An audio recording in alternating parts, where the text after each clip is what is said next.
Good morning my dear students. तो आज हम लोग शुरू करते हैं बेटा इलेक्ट्रिक डाइपोल का next lecture, behaviour of dipole in uniform electric field. In previous lecture मेरा टारगेट यही था बेटा कि टॉर्क और पोटेंशियल एनर्जी सारे टॉपिक को उसी लेक्चर में ख़त्म कर दिया जाए, लेकिन उस लेक्चर का ड्यूरेशन ऑलरेडी 1 घंटा के आसपास हो चुका था, इसलिए हम लोग ने इसको सेपरेट वीडियो बना दिया ताकि इस पे रिलेटेड प्रॉब्लम किया जा सके और पॉसिबल हो तो नॉन यूनिफॉर्म इलेक्ट्रिक फील्ड में भी डाइपोल का बिहेवियर को देख लिया जाए। तो आज हम लोग शुरू करते हैं बेटा behaviour of dipole in uniform electric field. First topic क्या है? Dipole is place in such a way that angle between P vector and E vector is 0 degree. सबसे पहले तो आप ये समझ जाओ बेटा कि ये आपका यूनिफॉर्म इलेक्ट्रिक फील्ड है, ये आपका यूनिफॉर्म इलेक्ट्रिक फील्ड है।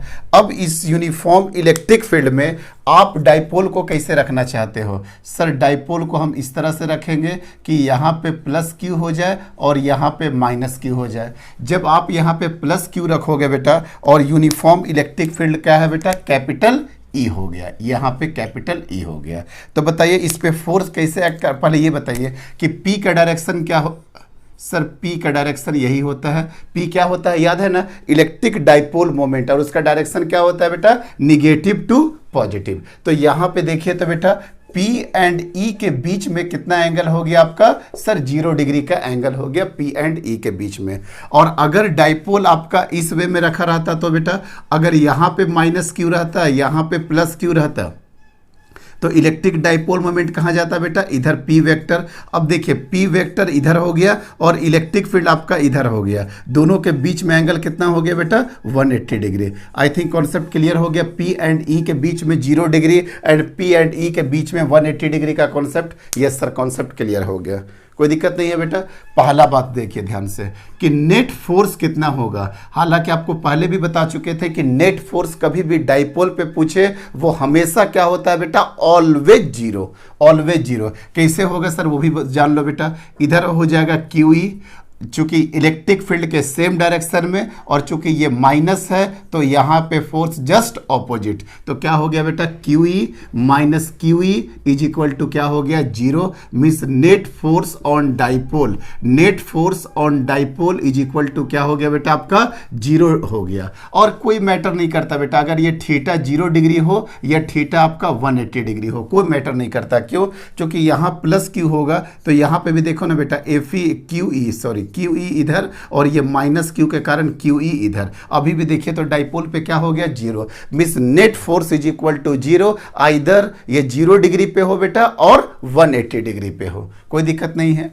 टॉर्क क्या हो जाएगा बेटा? टॉर्क के बारे में कोई आइडिया है? सर टॉर्क क्या होता है? Force into perpendicular distance, force के बीच में परपेंडिकुलर डिस्टेंस। अब देखिए तो बेटा ये फोर्स है और ये फोर्स है, क्या दोनों के बीच में कोई परपेंडिकुलर डिस्टेंस है? मतलब बोलना ये चाह रहे हैं क्या क्यू ई ऐसे है और माइनस क्यू ऐसे है तो आपका बीच का परपेंडिकुलर डिस्टेंस ये होगा। क्या ये सिचुएशन है? नहीं सर, ये अलोंग द एक्सिस है, अलोंग द डाइपोल लग रहा क्यू ई, और ये भी क्यू ई, इधर क्यू ई इधर भी क्यू ई, यहाँ पे भी क्यू ई, यहाँ पे भी क्यू ई। देखो तो बेटा इसी डायरेक्शन के अलोंग लगेगा कि नहीं? ये क्यू ई। तो क्या हो जाएगा सर? टॉर्क भी क्या हो जाएगा सर? 0 हो जाएगा। क्यों?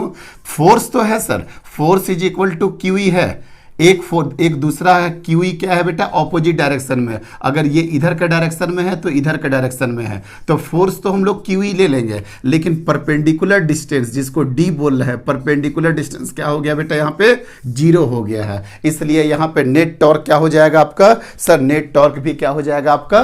0 हो जाएगा। मैं समझ में आ गया आपको कि अगर डाइपोल इलेक्ट्रिक फील्ड के साथ 0 डिग्री पे हो या 180 डिग्री पे हो, net force is equal to 0 और नेट टॉर्क भी आपका क्या हो जाता है? 0। नेट फोर्स तो सर क्लियर है कि डाइपोल में हमेशा ही 0 होगा, लेकिन नेट टॉर्क यहां पे क्यों 0 हो गया? क्या फोर्स 0 था? नहीं सर, क्यू ई एक डायरेक्शन में लग रहा था लेकिन परपेंडिकुलर डिस्टेंस नहीं मिल पा रहा था, इस कारण क्या हो गया बेटा? टॉर्क क्या हो गया? 0 हो गया। मींस सर टॉर्क दोनों कंडीशन में 0 होगा, 0 डिग्री में भी और 180 डिग्री में।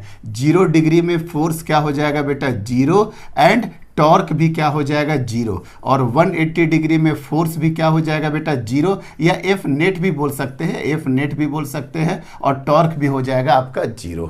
लेकिन बेटा एक बात एक और डिस्कस करना है कि एक 0 डिग्री में स्टेबल होगा और 180 डिग्री में अनस्टेबल होगा। टॉर्क तो 0 हो रहा, टॉर्क 0 हो रहा, इट मींस दैट अब ये आपको चेक करना है कि किसमें स्टेबल इक्विलिब्रियम मिलेगा और किसमें अनस्टेबिलिटी मिलेगा। वो चेक करने के लिए तरीका देखिए बेटा ध्यान से। ये 0 डिग्री पे था, 0 डिग्री मतलब इधर हो गया प्लस, इधर हो गया माइनस क्यू, और इलेक्ट्रिक फील्ड आपका यहाँ पे है, यही आपका इलेक्ट्रिक फील्ड है। होने दीजिए सर। अब आप डाइपोल को डिस्प्लेस कर दो तो बेटा, अब अगर सर डाइपोल को हमने छोटे एंगल से डिस्प्लेस किया, आपको दिखाने के लिए काफ़ी बड़ा किए हैं, ये एंगल से आपका डिस्प्लेस हो जा रहा है थीटा, कोई दिक्कत नहीं है। अगर आपने ये थीटा कर दिया सर, थीटा किस डायरेक्शन में गया है बेटा, थीटा गया है इस डायरेक्शन में, तो फोर्स कैसे लग जाएगा, अब आपका क्यूई फोर्स लग जाएगा और यहाँ पे भी क्यूई लग जाएगा। अब बताओ बेटा, अब इसका रोटेट करने का टेंडेंसी क्या होगा, ये इसको इधर खींच रहा, ये इसको इधर खींच रहा, मीन्स कहीं ना कहीं रोटेशन आपका इधर के तरफ जाएगा कि नहीं, और इसका रोटेशन आपका ऊपर की तरफ जा रहा कि नहीं। मीन्स सर जैसे आपने थीटा से अगर डिस्प्लेस कर दिया तो देखो ना बेटा, ये क्यूई हो गया, ये क्यूई हो गया, तो ये इसके अबाउट देखो तो इस तरीके का रोटेट कर देगा कि नहीं। मीन्स सर ये जाना किधर जाता है, इस डायरेक्शन में। आपने रोटेट किया किस डायरेक्शन में सर, हमने सर रोटेट किया एंटी क्लॉकवाइज डायरेक्शन में, और ये डाइपोल किधर आना चाहता है सर, क्लॉकवाइज डायरेक्शन में। तो देखो तो बेटा जस्ट ऑपोजिट हो गया कि नहीं, मीन्स ये किस कंडीशन में आ गया सर, स्टेबल इक्विलिब्रियम में आ गया। आपको याद है ना बेटा, स्टेबल इक्विलिब्रियम इस तरह का कुछ बताए थे। यहाँ पे क्या होता है बेटा, ये होता है स्टेबल, और ये होता है अनस्टेबल, और ये होता है न्यूट्रल। स्टेबल में क्या हो गया कि अगर आप इधर फोर्स लगाइएगा तो बॉडी इधर आना चाहेगा, और बॉडी पे अगर आप इधर फोर्स लगाइएगा तो बॉडी इधर आना चाहता है। इसी को क्या बोलते हैं बेटा, स्टेबल इक्विलिब्रियम। मींस आपको ये पता चल गया कि सर 0 डिग्री पे टॉर्क भी 0 होगा, नेट फोर्स भी 0 होगा, लेकिन यहां पे क्या मामला होगा सर, यहां पे मामला होगा स्टेबल का, और यहां पे 180 डिग्री में देखना बेटा अनस्टेबल होगा। देखो फिर से करते हैं बेटा, अनस्टेबल भी चेक करके बता देते हैं। देखिए ध्यान से, आपका इलेक्ट्रिक फील्ड किस डायरेक्शन में है सर, इलेक्ट्रिक फील्ड सर इस डायरेक्शन में है।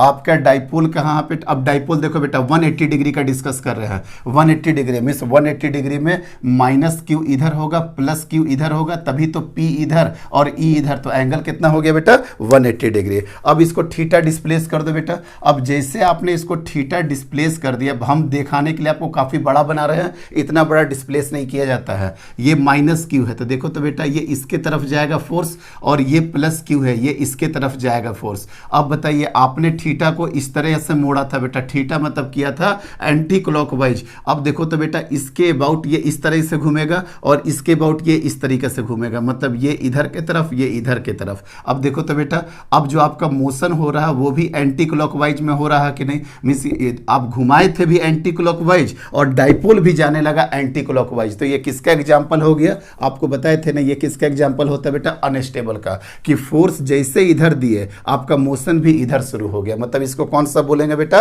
अनस्टेबल बोलेंगे। अनस्टेबल मींस टॉर्क 0, लेकिन यहां पे क्या हो गया बेटा, अनस्टेबल हो गया। आई थिंक सारी बातों को डिस्कस कर चुके हैं। 0 डिग्री हो, 180 डिग्री हो, नेट फोर्स डाइपोल पे ऑलवेज इक्वल टू 0। टॉर्क हमेशा 0 होगा, क्यों, फोर्स है लेकिन परपेंडिकुलर डिस्टेंस नहीं है। और थर्ड, टॉर्क जब 0 होगा 0 डिग्री पे, टॉर्क 0 होगा at theta is equal to 0 पे, उसको बोलेंगे स्टेबल इक्विलिब्रियम। और जब टॉर्क 0 हो थीटा 180 डिग्री पे, उसको क्या बोलेंगे बेटा हम लोग, अनस्टेबिलिटी बोलेंगे, अनस्टेबिलिटी। इससे रिलेटेड सारी बातें खत्म कर दिए बेटा। अब हम क्या करेंगे कि अदर देन 0 डिग्री 180 डिग्री को अलग करके देखेंगे। देखिए ध्यान से, dipole is place in such a way that angle between P vector and E vector is theta. अब थीटा करेंगे बेटा, देखिए ये आपका क्या हो गया सर, ये हो गया सर मेरा यूनिफॉर्म इलेक्ट्रिक फील्ड। क्या हो गया बेटा आपका, यूनिफॉर्म इलेक्ट्रिक फील्ड। इसी में आपने डाइपोल को रख दिया है बेटा, इसी में आपने क्या रखा है, डाइपोल को रखा है। देख लो बेटा, डाइपोल को रख देते हैं, डाइपोल को आपका रख दिए, ये है प्लस क्यू और ये है माइनस क्यू। लेकिन ये किस पोजीशन पे हो गया बेटा, ये 0 डिग्री के पोजीशन पे है। क्या ऐसा रखेंगे? नहीं सर। और 180 डिग्री पे भी नहीं रखेंगे। हम लोग क्या काम करेंगे बेटा, other than 0 degree and 180 degree रखेंगे। अदर देन 0 डिग्री या 180 डिग्री रखेंगे। यहाँ हो गया प्लस क्यू और ये क्या हो गया बेटा, माइनस क्यू। और ये क्या हो गया बेटा, electric field, electric field, electric field.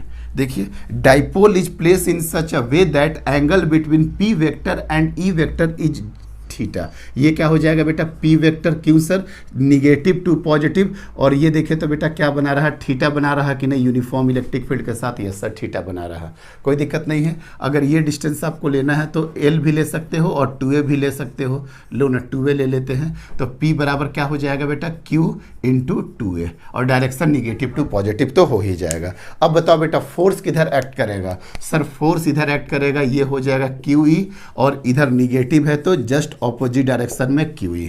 अब बताइए बेटा, यहाँ पे नेट फोर्स कितना हो जाएगा? नेट फोर्स, एक ही बात बोले थे, नेट फोर्स अगर डाइपोल का पूछ रहा तो डाइपोल का नेट फोर्स हमेशा क्या होता है बेटा, 0 डिग्री होता है। तो क्या हो जाएगा, QE minus QE is equal to 0 degree, मतलब 0। तो यहाँ पे क्लियर हो गया कि सर थीटा 0 हो, 180 डिग्री हो या एट एनी एंगल थीटा हो, नेट फोर्स डाइपोल पे हमेशा क्या होगा, 0 होगा। क्या सर टॉर्क भी 0 हो जाएगा? देखना पड़ेगा बेटा कैसे 0 हो जाएगा, देखते हैं हम लोग भी। ये 2a है बेटा और ये थीटा है आपका। तो अब बताओ बेटा, अब ये QE, अब ये QE और ये QE के बीच में कुछ परपेंडिकुलर डिस्टेंस आ गया कि नहीं? आ गया सर। ये कितना हो जाएगा बेटा, ये हो जाएगा सर 2a cos थीटा और ये कितना हो जाएगा sir 2a sin theta. Clear हो गया? मीन्स कितना हो जाएगा, कोई भी एक फोर्स ले लो बेटा QE और दोनों के बीच का डिस्टेंस क्या हो गया, 2e sin थीटा। एक्चुअली थोड़ा बेसिक कॉन्सेप्ट है, ये पढ़ना था क्लास 11th में। एक्चुअली ये टॉर्क है ही नहीं। बोलेगा सर ये टॉर्क ही तो लिखे हैं और टॉर्क ही बार बार बोल रहा है। एक्चुअली वो टॉर्क नहीं है, ये है कपल। टॉर्क और कपल में फर्क होता है बेटा।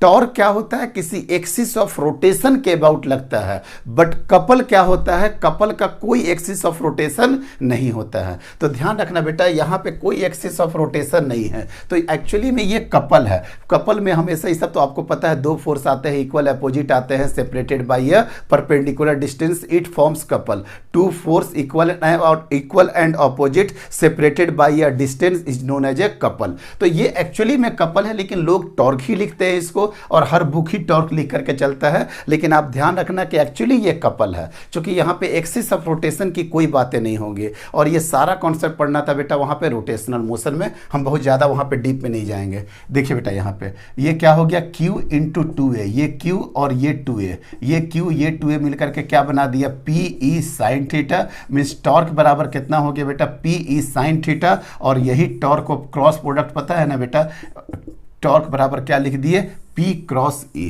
अब बोलोगे सर ये कैसे लिख दिया, पता होना चाहिए आपको। A क्रॉस B क्या होता है, AB साइन थीटा इंटू एक यूनिट वेक्टर भी देते हैं और इसका डायरेक्शन हम लोग निकाल देंगे बेटा राइट हैंड स्क्रू रूल से। ये सब वेक्टर और रोटेशनल मोशन में पढ़ना था बेटा। टॉर्क बराबर P क्रॉस E कैसे आया, कैसे डायरेक्शन लेते हैं, कैसे राइट हैंड में P पे हाथ रखेंगे, E की तरफ फिंगर मोड़ेंगे, आपका जो थंब होगा वो आपका डायरेक्शन दे देता है। मीन्स P के तरफ पहले हाथ रख दो और E के तरफ आप मोड़ो और आपका जो डायरेक्शन होगा, यहाँ पे डायरेक्शन देख लो बेटा क्रॉस होगा। क्यों? क्योंकि P पे आपने हाथ रखा, E के तरफ मोड़ा तो अंगूठा किधर चला जाएगा, अंदर के तरफ। हेडेक मत लोगे ज़्यादा, ये सब रोटेशन में पढ़ना था, बस आप ध्यान में रखना बेटा। टॉर्क बराबर P क्रॉस E हमने आपको फिर भी क्लियर कर दिया कि कैसे आपने डायरेक्शन देखा जाता है। P के तरफ हाथ रखिए, E के तरफ फिंगर को मोड़िए, आपका अंगूठा ऑटोमेटिकली डायरेक्शन ऑफ टॉर्क दे देगा। कोई दिक्कत नहीं है। ये सर हो गया torque P cross E। Clear हो गया? तो इस पर नेट फोर्स कितना हो जाएगा सर, 0। और टॉर्क कितना होता है, P क्रॉस E। हमेशा याद रखिएगा बेटा, टॉर्क बराबर क्या होगा, P क्रॉस E होता है। और बताओ बेटा, टॉर्क बराबर P क्रॉस E अगर जानते हो, एक्चुअली यहाँ पे अब कॉन्सेप्ट आता है इसका बेटा, ऑसिलेशन का कॉन्सेप्ट आता है एंड SHM का भी कॉन्सेप्ट आता है। ठीक है, अभी 2-4 कॉन्सेप्ट और देख लीजिए, चूँकि JEE के भी बच्चे हैं, नीट के भी बच्चे हैं, इसमें उनके लिए बहुत इंपॉर्टेंट है बेटा।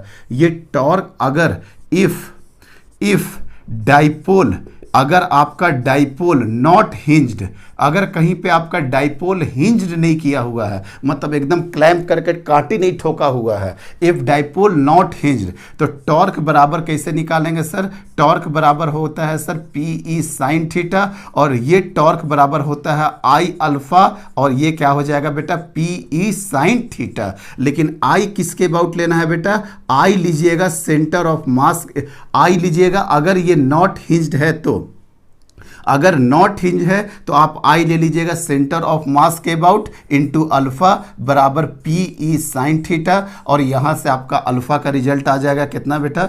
PE sine theta divided by क्या हो जाएगा बेटा? I centre of mass. और अगर आपका डाइपोल हिंज्ड होगा, अगर आपका डाइपोल हिंज्ड होगा, अगर आपका डाइपोल हिंज्ड होगा तो आई हिंज्ड इंटू अल्फा बराबर क्या हो गया बेटा? पीई इंटू साइन थीटा, ये पीई इंटू साइन थीटा, तो अल्फा कितना निकल जाएगा सर यहाँ से? P E sine theta divided by I hinge. अब समझ लो बेटा, ये रोटेशनल से पढ़ना था। अगर आपको इसमें हेडेक लग रहा तो टॉर्क का एक और फार्मूला होता है आई अल्फा। अब ये होता है मोमेंट ऑफ इनर्शिया और ये होता है एंगुलर एक्सेलरेशन। इससे रिलेटेड क्वेश्चंस कराएंगे बेटा अभी आपको हम।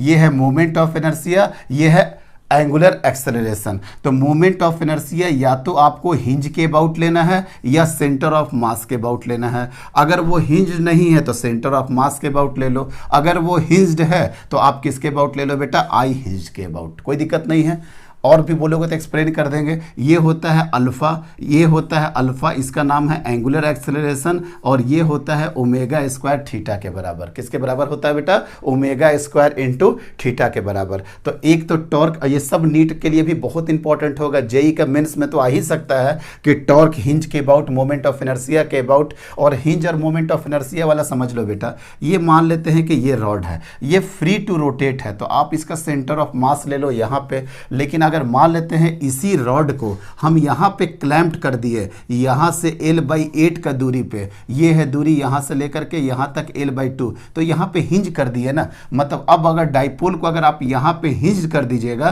तो अब आपको मोमेंट ऑफ इनर्शिया हिंज के अबाउट लेना पड़ेगा, ना कि सेंटर ऑफ मास के अबाउट। वो कुछ ज़्यादा टफ नहीं पड़ता है, बस अगर आपको मोमेंट ऑफ इनर्शिया निकालने का मेथड अगर आपको क्लियर है तो आपको ना हिंज में प्रॉब्लम होगा ना ही सेंटर ऑफ मास में दिक्कत होगा।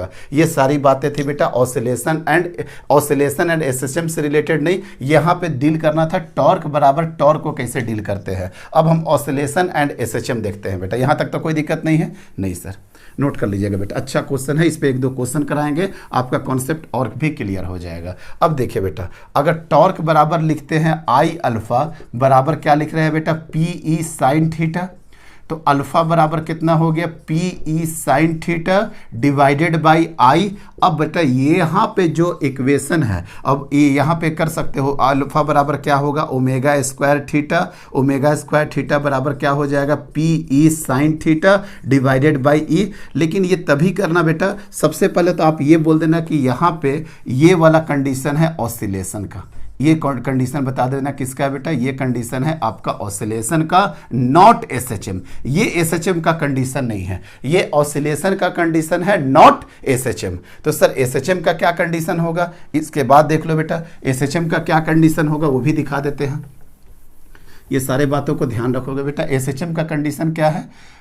क्या था बेटा? आई अल्फा बराबर पीई साइन थीटा। अब यहाँ पे आपको अजम्पशन लेना है कि थीटा वेरी स्मॉल। जब थीटा वेरी स्मॉल होगा तो साइन थीटा किसके बराबर बेटा? थीटा के बराबर। तो आई अल्फा बराबर क्या हो जाएगा? पीई इंटू थीटा, और आई अल्फा, अल्फा के जगह पे क्या लिखोगे बेटा? ओमेगा स्क्वायर थीटा बराबर पीई थीटा, थीटा से थीटा खत्म, तो क्या हो गया बेटा? PE divided by I. P तो समझ में आ रहा है ना, इलेक्ट्रिक डाइपोल मोमेंट। ई क्या हो गया बेटा? Electric field. आई क्या हो गया? Moment of inertia. तो ओमेगा बराबर क्या हो गया बेटा? Under root PE divided by I. तो इसका टाइम पीरियड कितना निकलेगा? 2 pi by omega, means 2 pi और ओमेगा उलट के लिख दो, divided by I divided by PE. यहां से आपका टाइम पीरियड निकलेगा। दिख रहा है ना कितना सारा कॉन्सेप्ट अंदर आते जा रहा है? Hinge, not hinge, centre of mass, और यहां पे टाइम पीरियड। इसको बोलते हैं बेटा एंगुलर वेलोसिटी, इसको बोलते हैं एंगुलर वेलोसिटी। टी बराबर 2 pi under root I P, और आई यहाँ पे लेना है तो आप सेंटर ऑफ मास के अबाउट ले सकते हो, अगर वो हिंज नहीं है तो, और हिंज है तो फिर आई आपको क्या लेना पड़ेगा बेटा, आई हिंज के अबाउट लेना पड़ेगा। आई थिंक सारी के सारे बातें क्लियर हो गया। यहाँ पे क्या हो गया बेटा, यहाँ पे बोलना नॉट हिंज्ड, अगर हिंज नहीं है तो, और अगर हिंज रहेगा तो टी बराबर 2 pi under root I hinge divided by P into E हो जाएगा। आई थिंक सारी बातें क्लियर कर दिए बेटा। ये था सारा का सारा कॉन्सेप्ट किसके रिगार्डिंग, टॉर्क के regarding. Theta 0 degree, theta 180 degree, theta other than 0 degree and 180 degree. अब कॉन्सेप्ट देखिए बेटा पोटेंशियल एनर्जी का। अब कॉन्सेप्ट आपको दिखा रहे हैं potential energy of a dipole. Potential energy का कॉन्सेप्ट दिखा रहा है बेटा, डाइपोल के कारण पोटेंशियल एनर्जी क्या होगा, potential energy due to dipole, due to dipole, due to dipole. हमको सिंपल सा फॉर्मूला बता रहे हैं बेटा, देखो ध्यान से, ये देखिए बेटा, ये वाला जो पोजीशन है, ये पोजीशन है थीटा 1, और ये वाला फाइनल पोजीशन है थीटा 2। ये वाला पोजीशन हो गया स्टार्टिंग वाला थीटा 1, और ये फाइनल पोजीशन हो गया थीटा 2। ये हो गया इनिशियल पोजीशन, और ये हो गया आपका फाइनल पोजीशन। सर ये सब क्यों कर रहे हैं, इसलिए बेटा कि आपको हम पहले से कॉन्सेप्ट ये सब का दे चुके हैं। चेंज इन पोटेंशियल एनर्जी बराबर क्या होता है, याद है ना, work done by external agent, work done by external agent, और वर्क डन बराबर आपको फॉर्मूला पता होना चाहिए, टॉ इंटू थीटा होता है, टॉर्क इंटू थीटा होता है, टॉर्क इंटू थीटा होता है, टॉर्क इंटू थीटा होता है। छोटे वर्क डन के लिए क्या होगा sir, integration of T into D theta. वही देखो ना, इंटीग्रेशन टॉ बाहर कर दोगे, डी थीटा का क्या हो जाएगा, थीटा हो जाएगा। तो वर्क डन बराबर क्या होगा, टॉ डी थीटा होता है। कोई दिक्कत नहीं है सर। आगे देखिए बेटा, torque into D theta, delta U, delta U, delta U का मतलब क्या होता है बेटा, you final minus you initial बराबर क्या हो जाएगा, integration of torque into D theta. Torque का फॉर्मूला अभी लेके आए ना बेटा, क्या लेके आए हैं, P E sine theta into D theta. Initial position क्या है बेटा, थीटा 1, और फाइनल पोजीशन क्या है, थीटा 2। तो पी ई तो बाहर निकल जाएगा, integration of sine theta D theta क्या होगा बेटा, माइनस कॉस थीटा, थीटा 1 से थीटा 2। अब अगर इसको बाहर भी कर दोगे, बाहर कर दो और कॉस का लिमिट पुट कर दो, cos theta 2 minus cos theta 1।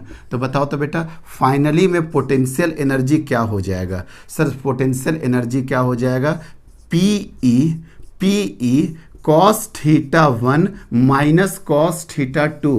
बेटा बहुत ध्यान से इस फार्मूला को देखिए, हमने कुछ नहीं किया, सारा का सारा इक्वेशन ही आया है। चेंज इन पोटेंशियल एनर्जी बराबर पी ई कॉस इनिशियल वाला एंगल माइनस कॉस फाइनल वाला एंगल। क्योंकि अभी इसके जस्ट आगे आपको भी पता है, अगर इलेक्ट्रोस्टैटिक्स में क्या होता है, minus work done by external force या minus work done by electrostatics. से सब कुछ कॉन्सेप्ट आपका क्लियर है। क्योंकि वर्क डन बाय एक्सटर्नल अगर वो निकला है तो work done by electrostatics just इसका निगेटिव निकल जाएगा कि नहीं, मीन्स यही वाला आंसर क्या होता, वर्क डन बाय इलेक्ट्रोस्टैटिक्स। बिल्कुल कंफ्यूज नहीं होना है, हम वर्क डन बाय एक्सटर्नल से निकाल दिए हैं P E cos theta 1 minus cos theta 2। Means change in potential energy बराबर work done by external force बराबर पी ई कॉस थीटा 1 मतलब इनिशियल वाला, means cos minus cos theta 2। ये हो गया आपका फाइनल वाला, कोई दिक्कत नहीं है। अब आपको रेफरेंस लेना है। अब आपको मानना है बेटा कि शुरू में एंगल जो था वो था 90 डिग्री पे, मतलब शुरू का जो एंगल था वो था 90 डिग्री पे, और थीटा 2 किसी थीटा पे चला गया, थीटा 2 किसी थीटा पे चला गया। तो delta final, delta U final minus you initial, कोई दिक्कत नहीं बेटा। तो यहाँ पे u फाइनल क्या होगा, u थीटा लिख दो बेटा, और माइनस u किसी भी ये 90 डिग्री का एंगल पे बेटा।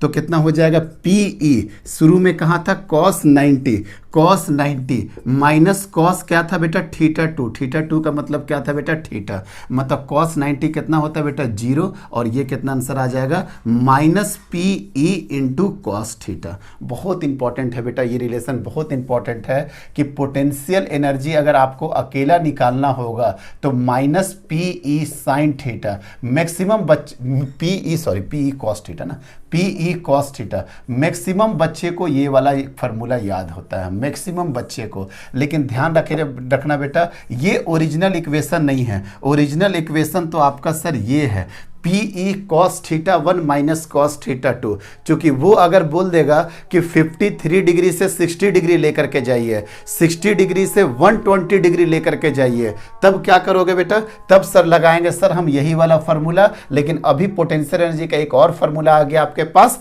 Minus PE into cos theta. कोई दिक्कत नहीं है, minus P into cos theta.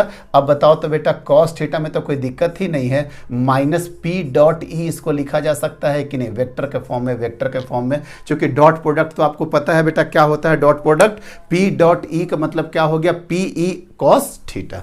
I think clear हो गया। तो कितने सारे फार्मूला आ गया। टॉर्क का फार्मूला क्या आ गया बेटा?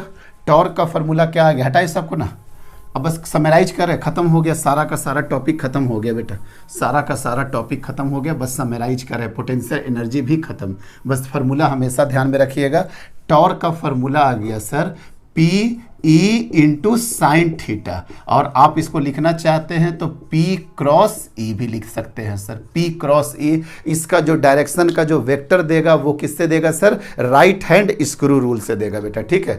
P साइन थीटा, और इसी तरीके से जब आगे आपको हम पढ़ाएंगे बेटा वहाँ पे, और आगे मैग्नेटिक फील्ड में, तो यहाँ पे पता है क्या देता है? MB sine theta.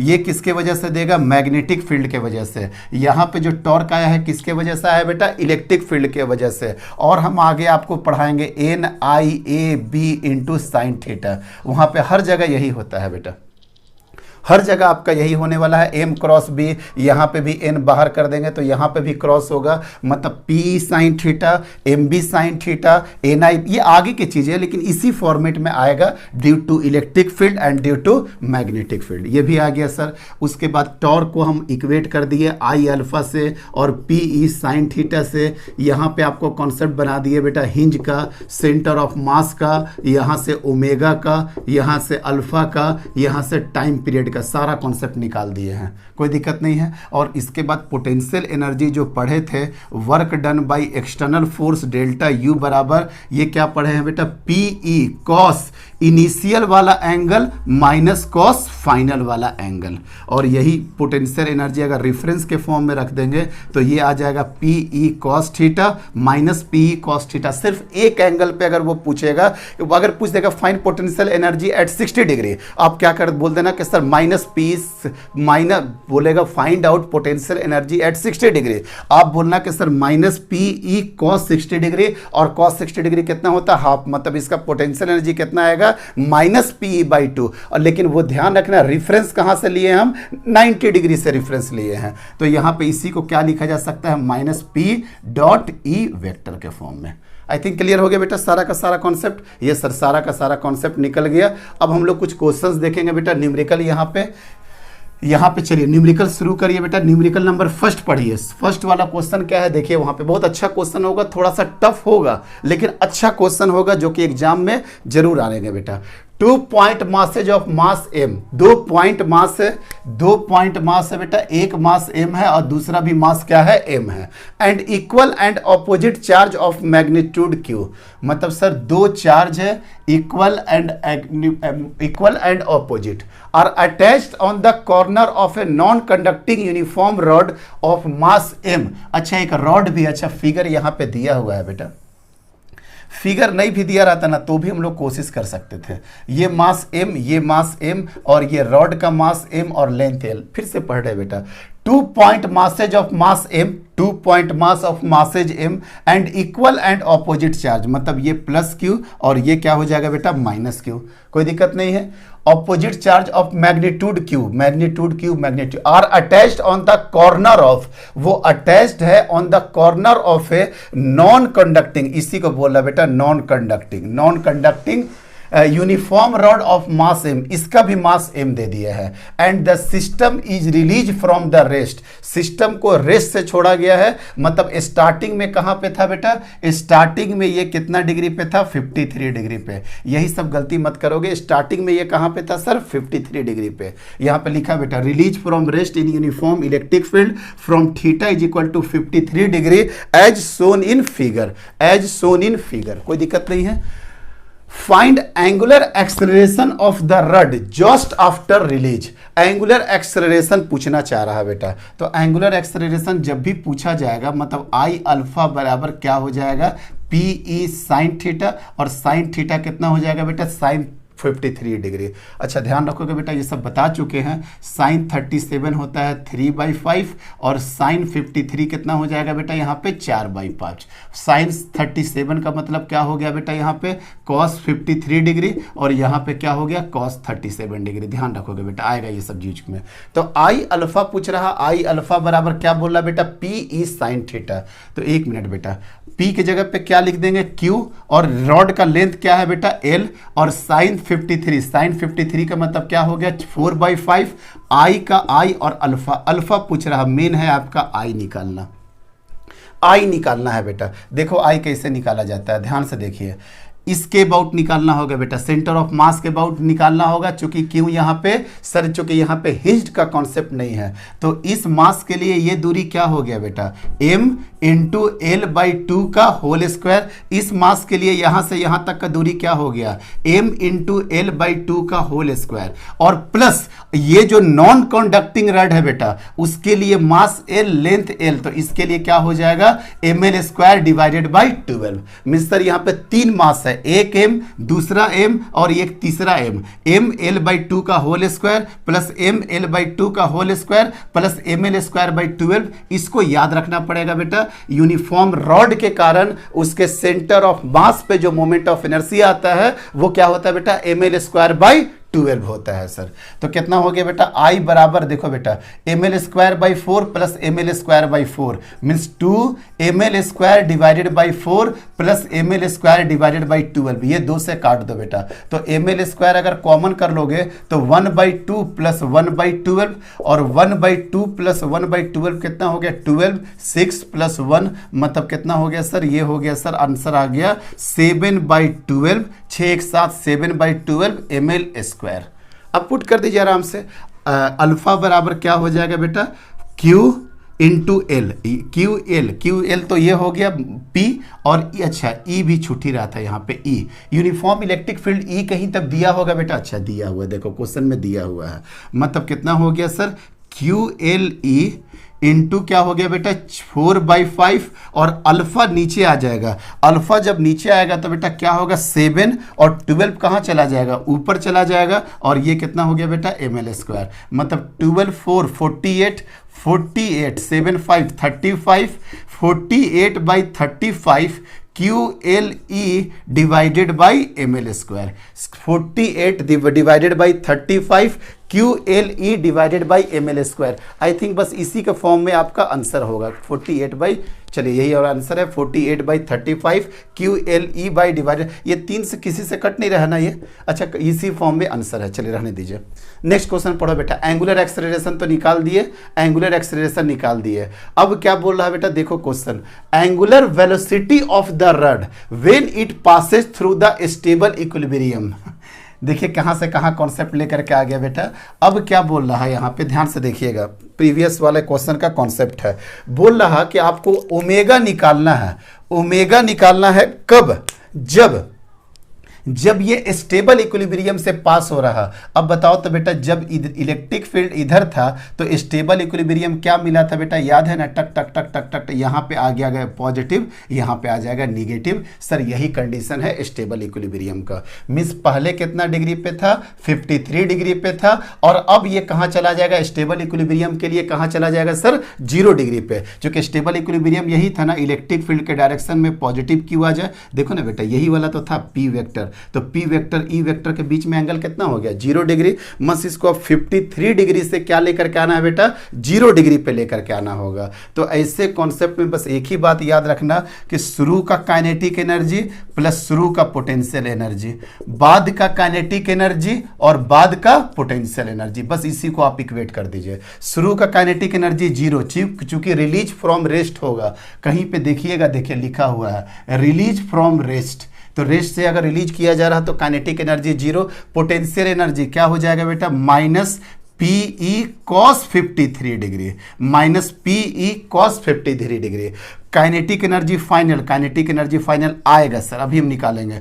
Potential energy final, अब क्या करोगे, minus P E cos 0 degree, कोई दिक्कत नहीं है बेटा। अब देखिए इधर से इसको इधर लेकर के आइए, P E cos 0 degree, cos 0 degree का मतलब क्या हो गया 1, minus P E cos 53 degree, cos 53 degree क्या होता है बेटा, साइन 37 के बराबर, मतलब कितना हो जाएगा 3/5 बराबर काइनेटिक एनर्जी। और अगर काइनेटिक एनर्जी का फॉर्मूला आपको याद हो तो ये होता है हाफ आई ओमेगा स्क्वायर, कोई दिक्कत नहीं है। अब देख बेटा 5 से 5 मतलब 2, मतलब इसका आंसर आ गया, आंसर नहीं 2PE, यहाँ पे आंसर आ जाएगा 2PE डिवाइडेड बाई 5 इंटू ये वाला 2 यहाँ पे बराबर क्या हो गया बेटा आई ओमेगा स्क्वायर, और आई कहाँ चला जाएगा फिर, आई देखो ना बेटा कर ही देते हैं, 4PE डिवाइडेड बाई 5 इंटू आई जब यहाँ पे आ जाएगा तो आई का वैल्यू क्या आया था बेटा 7ml स्क्वायर डिवाइडेड बाई 12, मतलब 12 कहाँ चला जाएगा ऊपर, 7ml स्क्वायर बाई 12 चला गया ऊपर, बराबर क्या आ गया बेटा ओमेगा स्क्वायर। तो ओमेगा बराबर कितना हो जाएगा सर 48 P इंटू ई बराबर 35 ml स्क्वायर का स्क्वायर रूट। अच्छा P को भी बोल रहा है कि सर P को भी चेंज कर सकते हैं ना आप, P को भी तो चेंज कर सकते हैं बेटा, P बराबर क्या लिखेंगे sir under root 48 into P के जगह पे क्या लिख देंगे QLE divided by 35 ml square. अब एक L से L स्क्वायर से एक L ये सब कट सकता है बेटा, यहाँ पे भी काट सकते थे हम लोग आराम से कि सर यहाँ से एक L स्क्वायर कट सकता है, यहाँ से एक L हटा दीजिए तो एक L हट सकता है, मतलब ये छोटे मोटे कैलकुलेशन तो अब आप आराम से कर सकते हैं। तो देखें ना ओमेगा निकालने के लिए क्या किए बेटा, बस टोटल एनर्जी को इक्वेट कर दिए, शुरू का kinetic energy plus potential energy और बाद का kinetic energy plus potential energy, कोई दिक्कत नहीं है, ये भी पार्ट हो गया। अब क्वेश्चन नंबर 3 पढ़िए बेटा। अब क्वेश्चन नंबर 3 देखो, work done to rotate the system by 180 degree. अब ये क्या बोल रहा है बेटा कि कितना वर्क डन होगा कि रोटेट करें हम लोग 180 डिग्री से।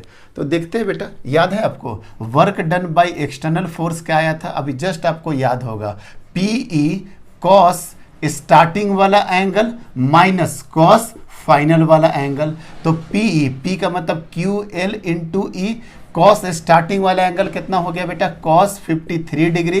अब कॉस फाइनल वाला सोच करके बताओ, इसको रोटेट कर देना है 180 डिग्री से, मतलब एंगल कितना हो जाएगा बेटा, एंगल अगर आप देखोगे, अगर एंगल कितना हो जाएगा सर 180 डिग्री प्लस 53 डिग्री, हाँ सर यही हो जाएगा 180 डिग्री प्लस 53 डिग्री। और आपको याद होना चाहिए बेटा कॉस 180 डिग्री प्लस थीटा बराबर होता है माइनस कॉस थीटा। ऐसा कैसे सर, 180 डिग्री है तो कॉस का कॉस रहेगा और प्लस थीटा, मतलब ये कहाँ जा रहा है थर्ड कोऑर्डिनेट में, और थर्ड में क्या होता है बेटा tan पॉजिटिव हो जाता है, मतलब ये हो गया QLE कॉस 53 डिग्री, ये माइनस प्लस और ये कितना हो जाएगा कॉस 50 डिग्री, मतलब इसका आंसर हो जाएगा 2, यहाँ cos 53 2 QLE और cos 53 कितना हो गया बेटा 3/5, मतलब इसका आंसर हो गया 6/5 QLE। ये बिल्कुल कचड़ा ना लगे बेटा आपको, ये इसका सॉल्यूशन है, ये इसका सॉल्यूशन है 6/5 Q into LE, 6/5 into Q into L into E हो गया। कहीं कोई प्रॉब्लम नहीं है, बहुत अच्छा क्वेश्चन था, इसको एक बार और आप बनाइएगा बेटा, एक बार तो मेरे साथ सॉल्व करिए और एक बार आप खुद से सॉल्व करिएगा, ठीक है। चलिए आगे देखते हैं बेटा, नेक्स्ट क्वेश्चन देखिए, आसान सा क्वेश्चन होगा, नेक्स्ट वाला भी अच्छा क्वेश्चन है। A dipole is formed by 2 point charge minus Q and plus Q each of mass M connected at the ends of a rod of mass M and length L। यही वाला same type का question है बेटा, यही बोल रहा है कि एक प्लस Q है एक माइनस Q है, इसका मास M है इसका मास M है, दोनों के बीच लेंथ L है। A dipole is formed by 2 point charge इतना each of mass M connected at the ends of a rod of mass M। अच्छा रॉड का भी मास आपका M हो गया। When this dipole is placed in uniform electric field, इसको uniform electric field में रख दिया गया। पोजीशन ऑफ स्टेबल इक्विलिब्रियम, अच्छा uniform electric and displaced by A small angle, देख बेटा स्मॉल एंगल बोल रहा, small angle theta from the position of stable equilibrium, it's motion is almost SHM, find its time period of motion. इसको तो हम already आपको theory में भी बता चुके थे, फिर भी देख लो बेटा, फिर से आई कितना निकल जाएगा M ये वाला कितना हो जाएगा L/2 का होल स्क्वायर प्लस ये m L/2 का whole square plus ml² divided by 12। I बराबर कितना हो जाएगा 7ml² डिवाइडेड बाई 12। ये ऑलरेडी हम थ्योरी में पढ़ा चुके हैं, इसलिए थोड़ा जल्दी खींच रहे हैं बेटा इसको। ये ऑलरेडी आपको पता है कि टॉर्क बराबर क्या हो जाएगा PE sin थीटा, और जब छोटे एंगल के लिए स्मॉल एंगल थीटा के लिए क्या हो जाएगा बेटा टॉर्क बराबर PE इंटू थीटा, और टॉर्क बराबर क्या होता है बेटा I इंटू अल्फा। तो अल्फा बराबर क्या हो जाएगा बेटा PE इंटू थीटा, I कितना हो जाएगा 7ml² डिवाइडेड बाई 12। अगर P को तोड़ना चाहते हो तो तोड़ ले बेटा QLE इंटू, यहाँ से पूरा लिखते हैं बेटा, ये 12 हो गया 12। P का क्या लिखेंगे QL into E into theta divided by 7ml²। ये L² से ये L² खत्म, मीन्स कितना आंसर आ गया सर इसका, अल्फा बराबर कितना आ गया 12 QE theta divided by 7ml। कोई दिक्कत नहीं है 7ml। अब देखो बेटा अल्फा बराबर क्या कर देंगे ω² थीटा बराबर क्या हो गया 12Q into E into theta divided by 7ml। Theta से थीटा गया तो ओमेगा बराबर क्या हो जाएगा बेटा √12 QE डिवाइडेड बाई 7ml। इसलिए टाइम पीरियड बराबर हो जाएगा 2 पाई √7ml डिवाइडेड बाई 12 QE।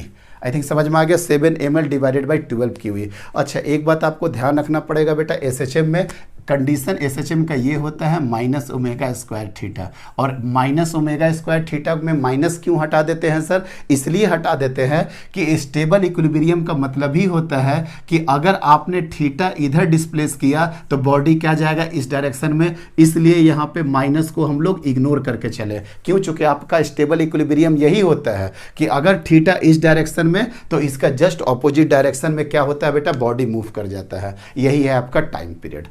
कोई दिक्कत नहीं है बेटा, चलिए हटा। नेक्स्ट क्वेश्चन कर लो। अब छोटा छोटा क्वेश्चन, अब ज्यादा कोई हेडेक नहीं होगा क्वेश्चन में। A short dipole moment P is placed near a point charge Q as shown in figure. अच्छा सर ये वाला है, ये कैपिटल Q हो गया बेटा, और यहाँ पे एक स्मॉल डाइपोल रखा हुआ है -Q ये +Q, -Q ये +Q, और ये दोनों के बीच का डिस्टेंस है बेटा R। देखिए ध्यान से क्या पूछ रहा है बेटा, फाइंड, यहां पे ध्यान से देखिएगा बेटा, find force on dipole due to point charge. मतलब force on dipole due to point charge मतलब क्यू के वजह से। कोई दिक्कत नहीं है। सबसे पहले इस क्यू पे बेटा थोड़ा सा प्रकाश डालिए, आप लोग भी प्रकाश डालो बेटा।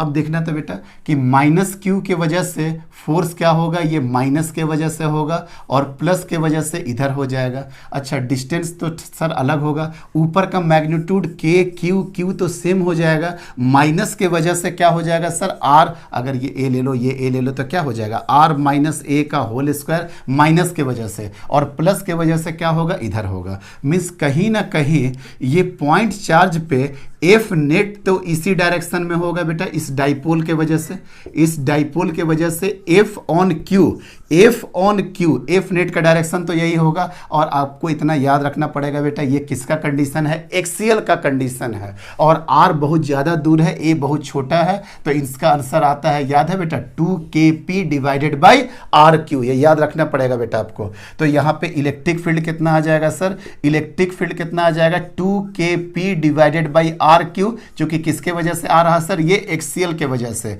तो F बराबर क्या हो गया सर, इलेक्ट्रिक फील्ड यहाँ और Q यहाँ, मतलब E मतलब 2kp डिवाइडेड बाई RQ, और ये किधर होगा बेटा I वेक्टर के लॉन्ग होगा। लेकिन ये फोर्स का मतलब बता सकते हो, सोचो सर कूलम्ब्स लॉ का कॉन्सेप्ट आ गया। अब ये फोर्स निकाले हैं on Q due to dipole, ये खत्म। और आपसे क्वेश्चन क्या पूछ रहा था, force on dipole due to Q. Sir आराम से, कोई दिक्कत नहीं है। Force on dipole due to की कितना हो जाएगा 2kpq डिवाइडेड बाई RQ, और ये क्या हो जाएगा बेटा -I वेक्टर, खत्म।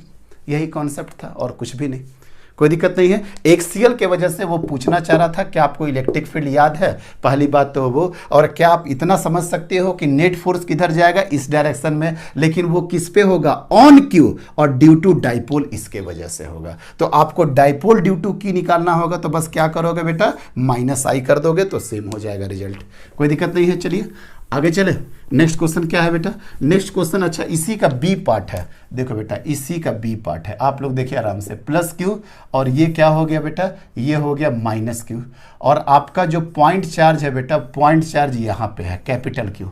तो अब बताओ किस पे कहाँ पे होगा इलेक्ट्रिक फील्ड?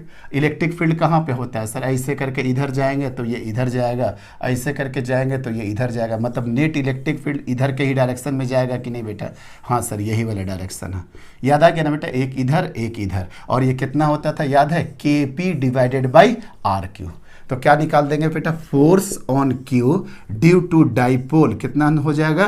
के P by R cube into क्या हो जाएगा? कैपिटल क्यू, चूंकि ये तो इलेक्ट्रिक फील्ड निकला ना, K P Q into R cube. अब अगर मान लेते हैं वेक्टर के फॉर्म में करना होगा तो ये वेक्टर के फॉर्म में किधर जा रहा है बेटा? माइनस जे के फॉर्म में जा रहा है। तो बताओ क्या हो जाएगा? Force on dipole due to capital Q, ये क्या हो जाएगा सर?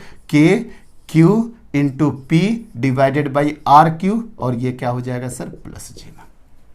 कितना आसानी से क्वेश्चन सॉल्व हुआ? Yes sir. अब एक लास्ट क्वेश्चन जो कि हमेशा हर कंपटीशन में मैक्सिमम आता है बेटा, देखिए ये लास्ट क्वेश्चन है, हम आपको नहीं दिख रहा होगा तो हम दिखा देंगे। ये आपका इलेक्ट्रिक फील्ड है और ये डाइपोल है कितना बेटा? प्लस क्यू पे, और ये कितना है बेटा? माइनस क्यू पे, और ये एंगल कितना है? 60 डिग्री। ठीक है बेटा, ये 60 डिग्री पे है। अब क्या बोल रहा कि नाउ मूव टू 180 डिग्री, अब इसको मूव करा देना है 120 degree, sorry now move to, by नहीं है बेटा, यहां पे देखिएगा, now move to 120 degree, find external work done and work done by electrostatics. अब ये पहले 60 डिग्री पे था बेटा, थीटा 1 कहाँ पे था बेटा? 60 डिग्री पे था, और थीटा 2 क्या बोला बेटा? 120 डिग्री पे हो जाए। तो वर्क डन बाय एक्सटर्नल का फॉर्मूला अभी जस्ट आपको बताए थे ना, क्या था बेटा? PE cos theta initial minus cos theta final, cos theta final. अब ये now move to 120 degree, release करेंगे बेटा इसको, जब रिलीज करेंगे find external work done and work done by electrostatics, तो ये तो हो जाएगा P इंटू ई। अच्छा Q के फॉर्म में देगा तो अपने आप यहाँ पे आपको लेंथ देगा बेटा, तो यहाँ पे क्या? कॉस थीटा 1 मतलब cos 60 degree minus cos 120 degree. अब देखिए बेटा ये तो हो जाएगा सर P, अच्छा रुको ध्यान से, अच्छा क्वेश्चन होगा ये, P E cos 60 degree, cos 60 degree कितना होता है बेटा? 1/2, और ये माइनस कॉस 120 डिग्री कितना होता है? माइनस 1/2, मतलब ये कितना आंसर आ जाएगा सर इसका? पी 1/2 प्लस 1/2 कितना हो जाएगा बेटा? 1 पी, और अगर ये क्यू के टर्म में देगा ये क्यू एल इंटू ई के फॉर्म में दे देगा आपका, कहीं कोई दिक्कत नहीं है।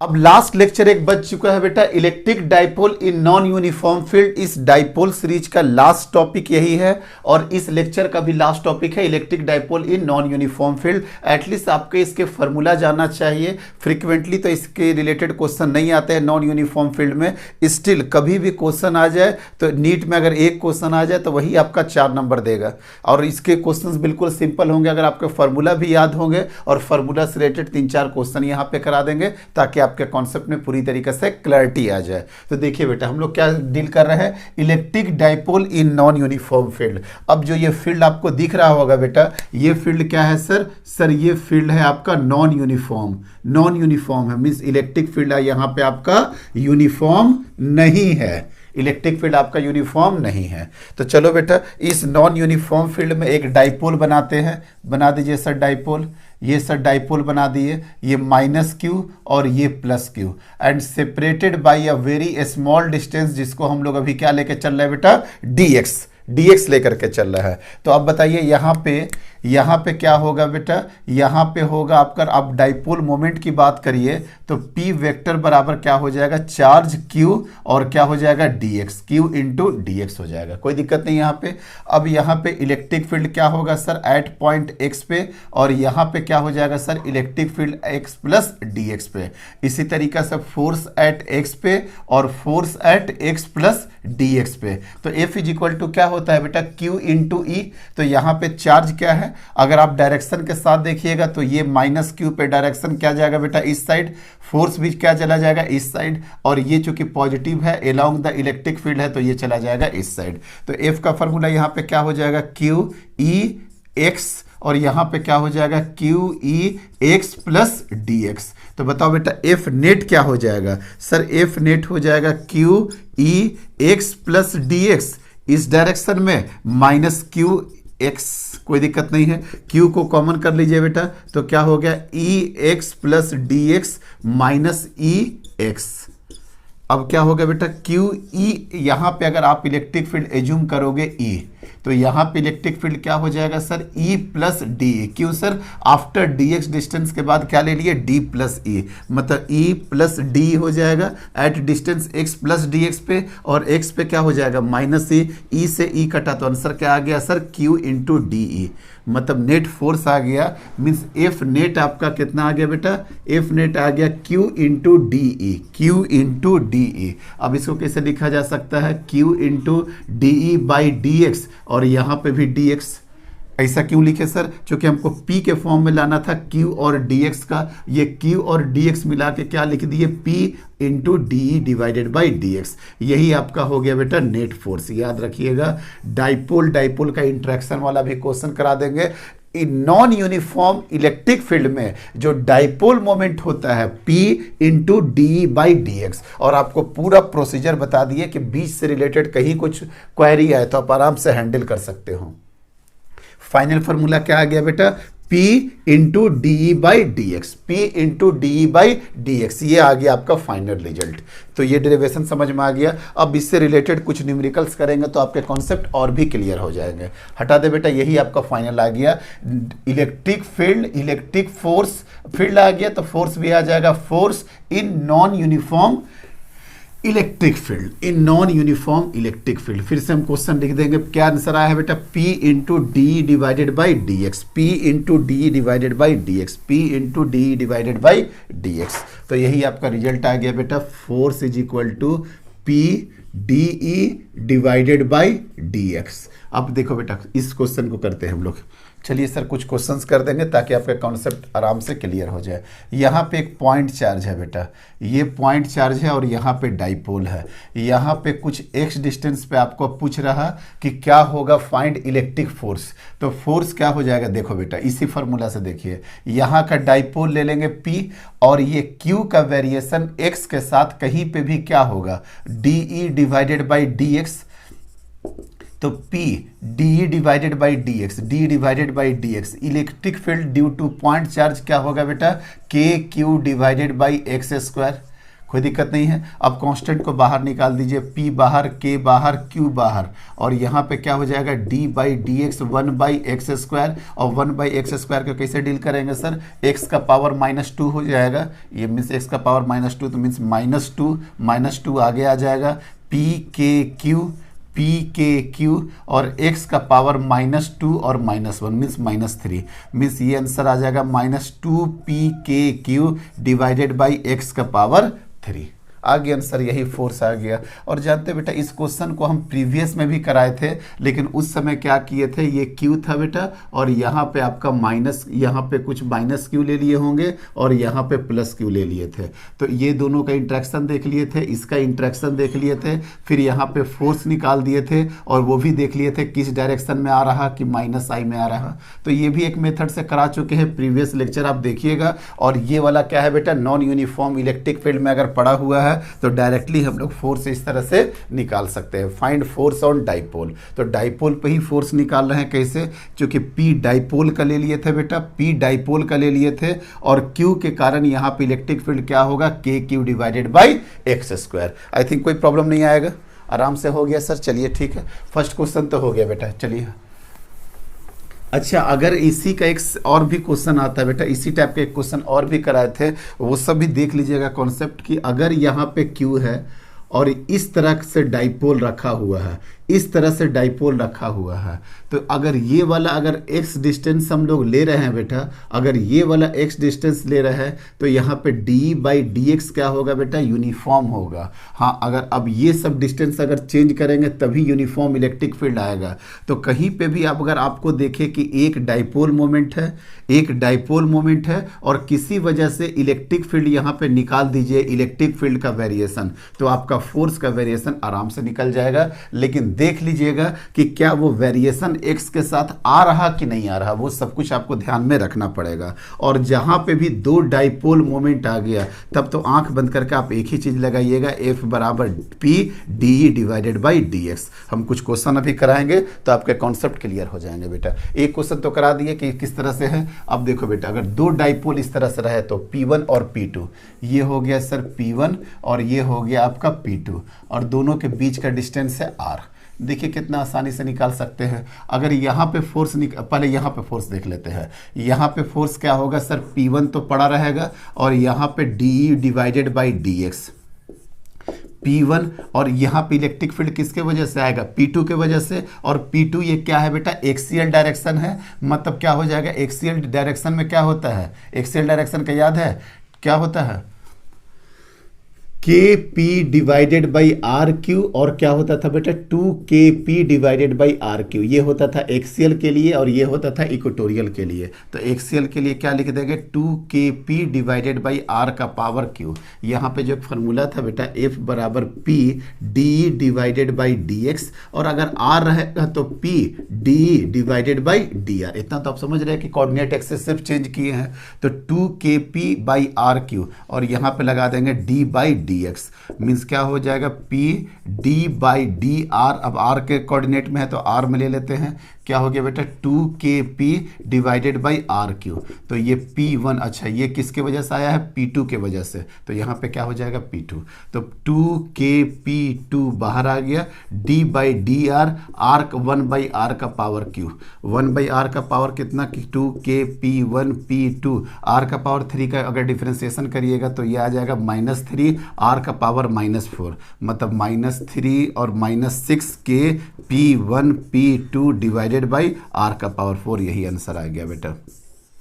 ये स्टैंडर्ड रिजल्ट भी है। दो डाइपोल अगर एक्सियल के लॉन्ग हो तो उसका फाइनल रिजल्ट कितना आता है, -6KP1 P2 divided by R का पावर 4। और भी एक काम कर सकते थे, और एक काम बड़ा सिंपल था बेटा। क्या ये कर सकते थे सर, अगर यहाँ पे फोर्स निकालते तो क्या देख लेते बेटा, P2 और इसका variation DE divided by DR।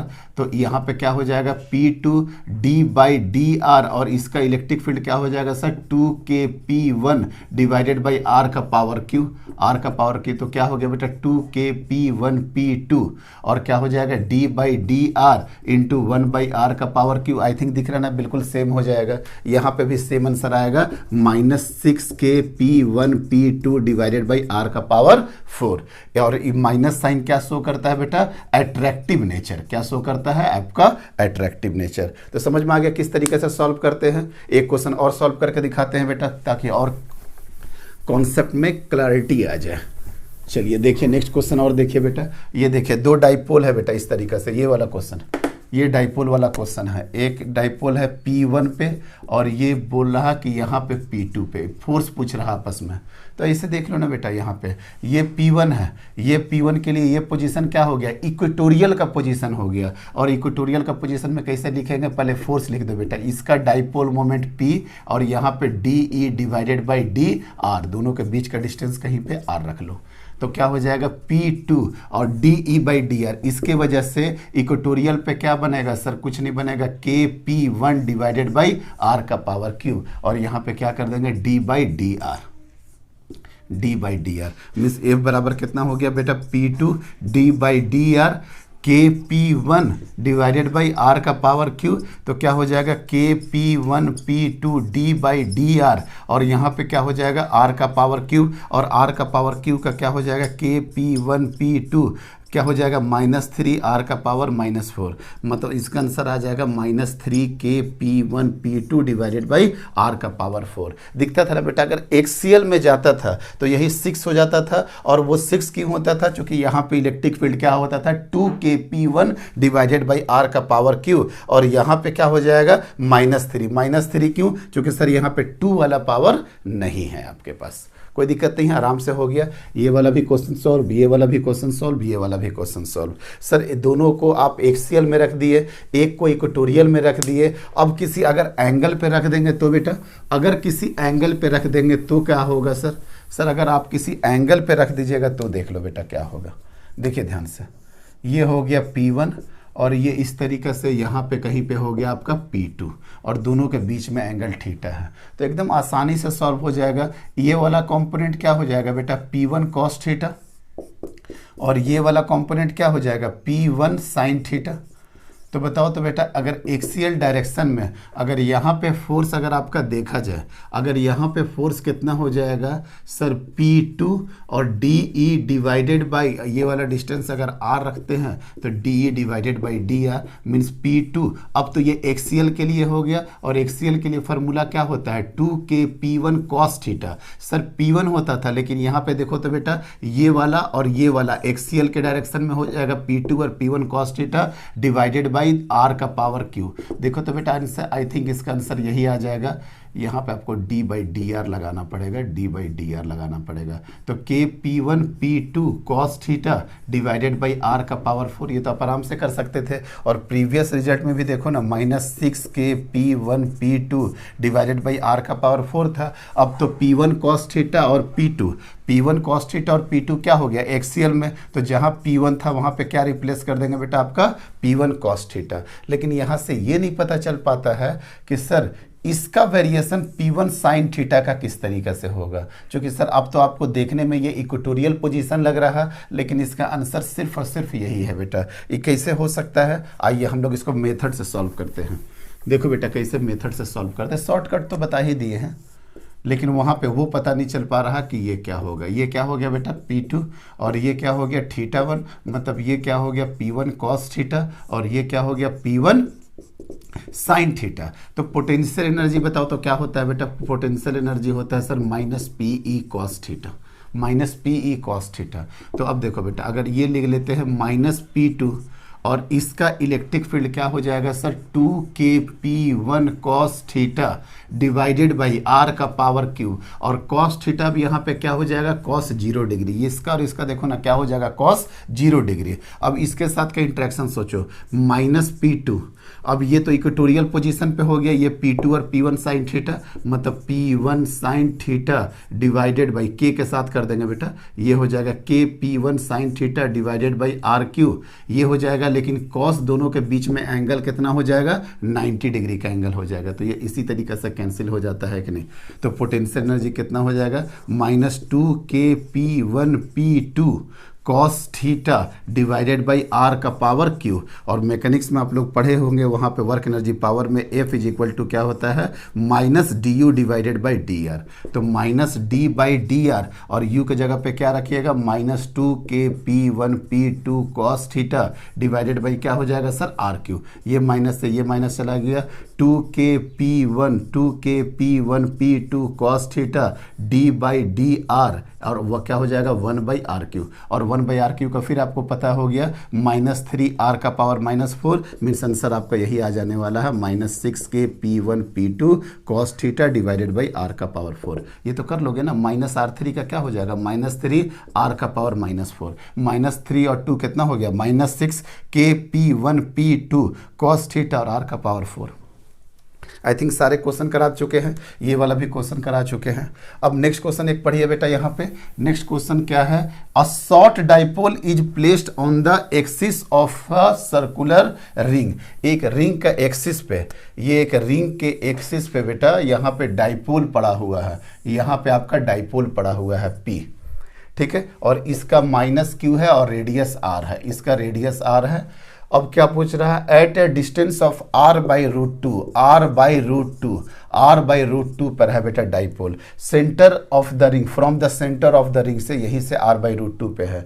Find force on dipole due to the ring. अब फिर फोर्स निकालना है तो F इज इक्वल टू क्या लिख देंगे बेटा, ये PE और DE बाई DX, लेकिन ये DE बाई DX कहाँ पे लेंगे बेटा R by root two distance पे। और अगर आप मेरा क्लास किए होंगे यूनिफॉर्मली चार्ज रिंग का तो हमने वहाँ पे डिस्कस कर चुके हैं कि R by root two ring में एक ऐसे, ये ग्राफ याद है ना बेटा, R बाई रूट टू वाला ग्राफ ऐसे करके इधर जाता था और ये इधर वाला यही रिंग का था, और ये वाला डिस्टेंस कितना होता था बेटा R बाई रूट टू, ये वाला भी डिस्टेंस कितना था R बाई रूट टू।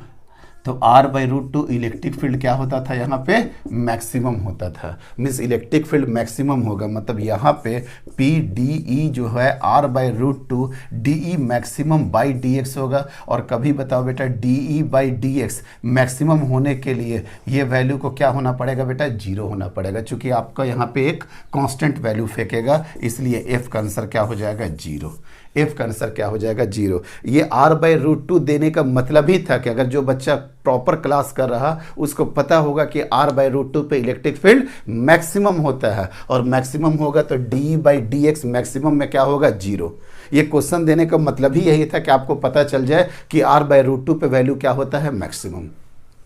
इस तरीके से नॉन यूनिफॉर्म फील्ड में हमने आपको 5 क्वेश्चन करा दिया कि आप इसको कैसे यूज कर रहे हैं। F बराबर PDE/DR या DE/DX को कैसे आप यूज कर रहे हैं, वो यूज करने का तरीका आपको 5 क्वेश्चन करा दिए। एग्जाम नीट और जेई में बस इसके फार्मूला याद रखिए, एक बार हल्का सा रिवाइज कर लीजिए। कभी भी क्वेश्चन अगर पूछ देता है तो एक आराम से IIT में क्वेश्चन सॉल्व कर लोगे तो काफ़ी वेटेज है, और नीट में तुरंत +4 या -1 में चला जाएगा। और डाइपोल कोई बहुत बड़ा टॉपिक नहीं है। इस तरह से डाइपोल को हमने आपको 2.5 लेक्चर में फिनिश किया। एक लेक्चर तो चला पूरा का पूरा बेसिक एक्सियल पोजीशन पे, इक्वेटोरियल पोजीशन पे, वहाँ पे ख़त्म किया आधा लेक्चर में। और नेक्स्ट लेक्चर में आपको क्या काम किया बेटा, जनरल पोजीशन पे करा दिए और उससे रिलेटेड 10 न्यूमेरिकल करवा दिए। ठीक है, उसके नेक्स्ट लेक्चर में क्या करवा दिए, पोटेंशियल एनर्जी, टॉर्क और उससे related question, moment of inertia, hinge, not hinge, centre of मास, सारे कॉन्सेप्ट दे दिए। टाइम पीरियड, पेंडुलम, सब का कॉन्सेप्ट दे दिए। और उसके बाद करा दिए नॉन यूनिफॉर्म में इलेक्ट्रिक फील्ड। इस तरह से डाइपोल भी फिनिश करते हैं और ये भी लेक्चर को फिनिश करते हैं बेटा। Thank you very much.